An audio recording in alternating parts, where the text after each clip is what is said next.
The sun is when you feel vital and alive and shining forth. And it's like got these sunflowers here. It's just about being radiant, being full of life, being, shining like the sun. When it's in the reverse position, it does show that there's like a dampening effect, or the sun is sort of like behind some clouds. It's still there. It's still illuminating everything. It's still full of fire and life.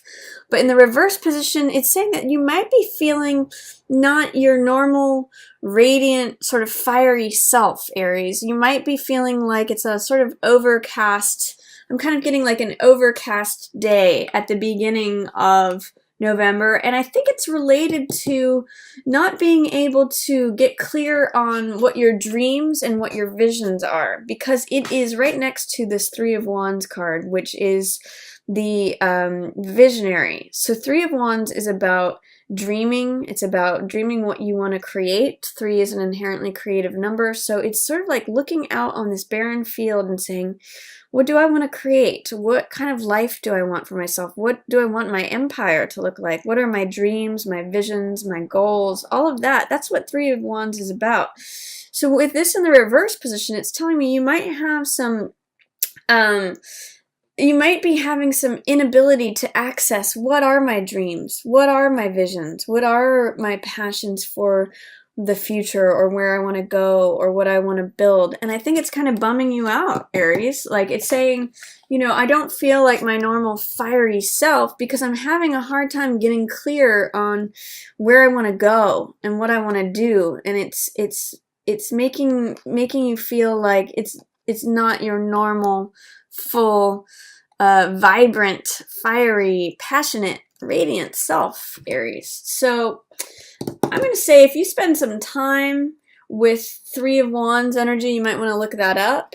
Get clear on your dreams, or just allow yourself to play with visions and play with dreams and play with, different thoughts of what you might want to create. That'll help get you out of any funk if there is any clouds, rolling over your sunny self. And I'm also getting, for some of you, it might be affecting a relationship that you're in. So just get clear on that. What's funny is that Three of Wands is looking towards this large sum of money, and 10 of Coins is an accumulation of money from good decisions having been made over time. This card can often represent inheritance, or it can just be money that you've saved and tucked away. It represents security, and it's usually like coming down from the elders. And you can see it's the most amount of coins that can appear on the card. So it means security, it means building your empire. You see the happy couple, behind the castle walls. They're safe, they're secure, they're financially secure. It's almost like a funny little story here of that. This is how you're feeling right now, a little dampened within the relationship or in yourself, and you're dreaming of being in a place of being financially secure, financially set, this happy couple here in the background in their castle, but you're just not sure what those dreams, goals, visions are to get there. So that's kind of what I'm getting for you, Aries, is that you might want to focus on what your dreams, your visions are, because that being out of whack is causing you to be out of whack. And there's a lot of money waiting for you at the beginning of November. I mean, 10 of Coins plus Ace of Coins, it's like the most amount of coins you can get on a card. And by the way, here's another one. So this means receiving new money. This is Ace of Coins. So aces are always a new beginning, and coins represent the physical element. So they represent money, lifestyle. This could be a new job, new passion that brings money in.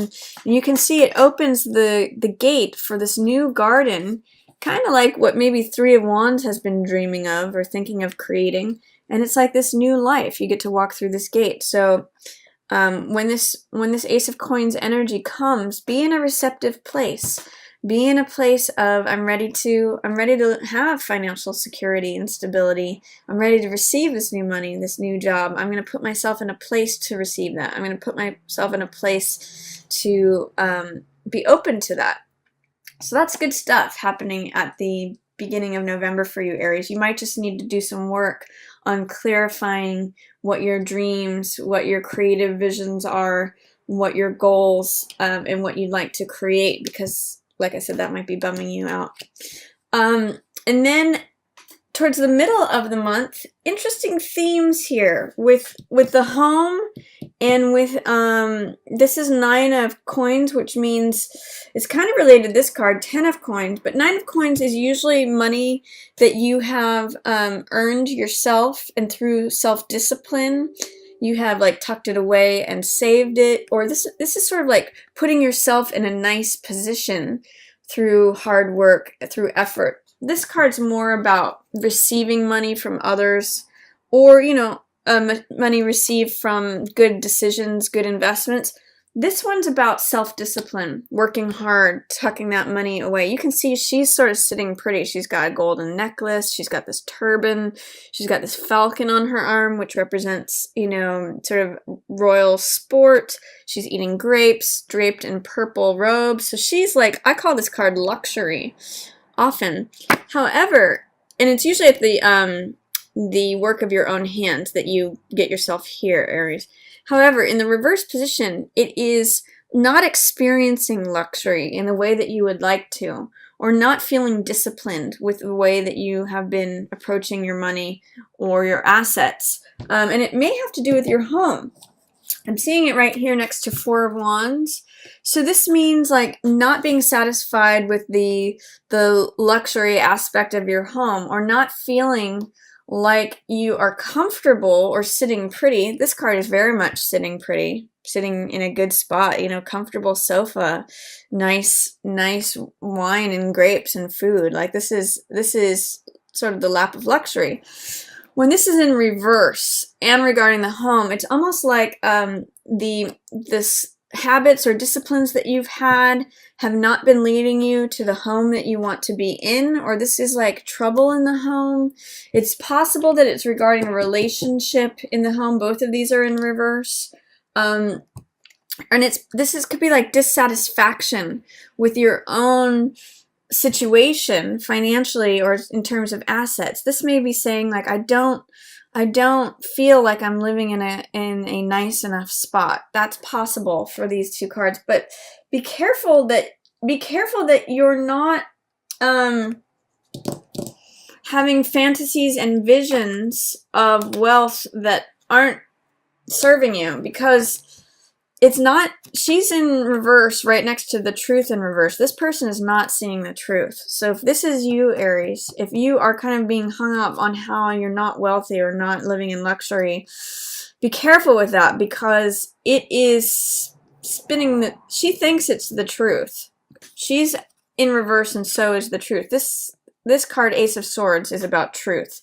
It's the one truth. Swords represent the air element, which represents thoughts, ideas, knowledge. And when you just have one thought, one truth, you can see it's the crowning truth. It's Excalibur. It's the clear light of day. It is I call this card the truth will set you free.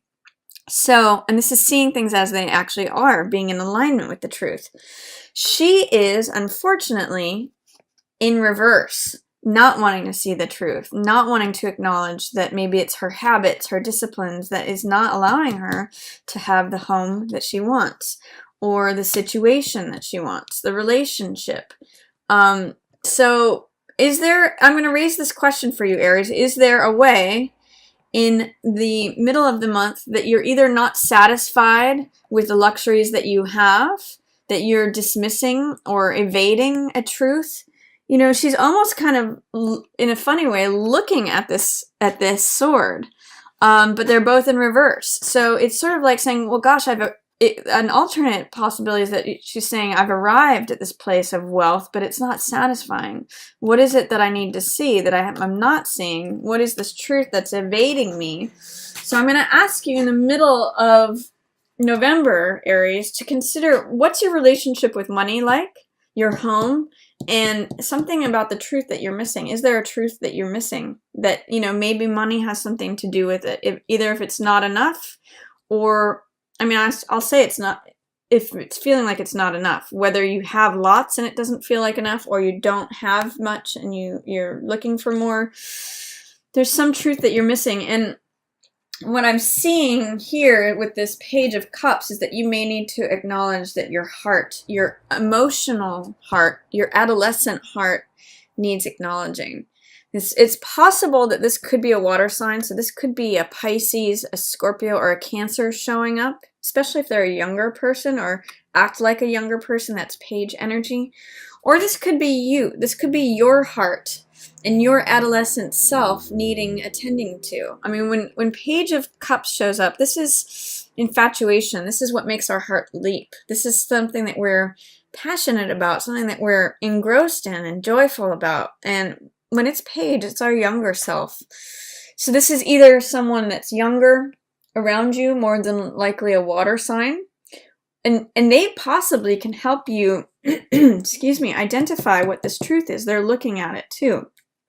And by the way, Aries, there's a graduation here from Page of Cups to King of Cups. So this is the novice regarding the heart. This is the expert. This is, you know, maturity in terms of the heart. So you will have this evolution through November. Once you confront whatever's going on here regarding dissatisfaction with the money that you've brought to yourself and a truth that you may have been avoiding, you know, this person of the heart, whether it's you or another young water sign person around you, may help you discover that. So I'd like you to consider what what made your heart leap as a child, what causes you to be infatuated, what causes your heart to jump, excuse me. What causes you to feel like, yes, I'm passionate about something. Remember, this new moon in Scorpio is about new desires, new passions. So you have to allow that adolescent side of yourself to come out, Aries. It's really going to be helpful for you, and it might help illuminate whatever truth it is that you might have been not seeing, being wrapped up with money concerns. So you may have a choice to make here at the end of November. You might have a lot of glittering options. These are both Cups cards, by the way, and they're actually kind of next to one another. They follow one another. Seven of Cups has to do with making a decision and looking at options clearly to see what it is that you get once you know, this is a card of, sometimes I say what you see is not necessarily what you get. So be careful of that. This is like, I got a lot of Neptune energy. There's fog here. There's a lot of seductive options, you know, fame, wealth, love, castles in the air, power, you know, all these things. And you know, this is the innocent. The Page of Cups is really someone who approaches things from a heart perspective. And with Seven of Cups, it's saying be careful about what you invest your heart in. This can be a card also of seeing things through rose-colored glasses, you know, getting caught up in the fantasy and the drama. This can have a lot of fantasy elements to it. So what I'm going to say is, towards the end of November, Aries, allow yourself to be that adolescent self, participate with your heart, but be careful of what decisions you make, because everything may not be as it seems, or you may want to do some research and see, you know, is this choice that I'm making, you know, is it what it appears to be? Because often this card reminds me of like glittering Las Vegas, like, oh, all these seductive options, but take away the smoke screen and you just see like, you know, the bare bones of the stage, or you see sort of the real hard cold truth of the matter instead of this painted, rosy, seductive picture. So just be aware of that. Just examine your options. This card is the Survivor card. This is Nine of Wands. I call this my Cool Hand Luke card because you keep getting knocked down and you keep getting back up. This could especially be in terms of relationship, Aries. If you are feeling stirrings of emotion, if you want to be passionate and, you know, having that infatuation, but you're noticing like, here's all these choices I've made before and I've always ended up being back at the Survivor. You know, I've always gotten knocked down and then gotten back up. That's why I call it Cool Hand Luke. But this card, you know, there's that Buddhist saying of fall down 7 times, stand up 8. This could have been like every time that you made a decision were kind of tricked, or that things didn't turn out the way that you saw it to be. This ends up being you, which is like battle wound, battle-scarred person, but who survives, but he goes a little bit on the defensive. He becomes a little bit paranoid, thinking like, when is my next battle gonna come? When am I gonna have to choose one of these things again? And is it gonna turn out how I'd hoped? Because I know I've been through a couple battles. I've been through a couple woundings. I don't know if I want to do that again. So he can be a little defensive, a little paranoid. And it can lead to indecision. It can lead to stagnation. So this is a card of like just checking out. Like, well, I don't want to make a decision. Therefore, I'm not going to make anyone. I'm just going to participate in inaction. I'm not going to choose the sword on the left or the sword on the right. I'm just going to blindfold myself and check out and remain here and never make a decision. So that's not really a solution, obviously, Aries. This is like inaction. This is stagnation. This is actually what could be, avoiding the truth of what your heart wants. This could be, when you're not making a decision, when you're checking out, that could be why you're having any difficulties clarifying your dreams or what you want to create. And it's sapping your life force. So I think the way, when you get through this, when you make a decision, which by the way is just taking action, putting down one of the swords, whether it's right or wrong, going with the other one, you actually end up in this place of real fulfillment with your heart. King of Cups is like the perfect partner. So this is like the perfect husband, the perfect father, the emotionally stable man, the person who is compassionate and who operates from the heart. This is a real maturity from this Page of Cups. So if this is representing you, Aries, these, potentially could be water sign people. So this could be like a father and a child, both, either of them being Pisces, Cancer, or Scorpio. Those are both possibilities here. But this could represent your heart self, Aries. And you go from this place of allowing your heart to feel emotion, to feel that infatuation as you did when you were a teenager, to feel being that passionate and that caught up in something, evaluating your options, really looking at them in the eye and realizing that it might not always have to be the same, of like choosing a glittering option, having it fall apart, having to be the survivor, and ending up in a place of like, I don't want to make a choice because I know I'm just going to end up here again. If you can get past that cycle, mature through that cycle, Aries, guess what's waiting here on the other side? King of Cups. This is the perfect husband, the emotionally centered man, the perfect partner. If you're male, this could be you. So being centered, being mature, being the man that you always wanted to be, or, for whomever you are. I can't say, male or female, whether you're attracted to males or attracted to females. This could be you or the other. And this is the emotionally stable person, the emotionally stable partner, the compassionate partner, the mature expert of the heart. So I see a real graduation in maturity here in November for you, Aries. See if you can like break this cycle. I think you're going to really have to just confront some sort of truth, maybe especially related to established, this is like inheritance. This is the married couple behind the wall. This is, or the committed couple behind the wall. This is the family. There may be something about that you've been resisting a truth about, Aries, and consequently it is causing you to stagnate. But you don't I do see that you arrive here.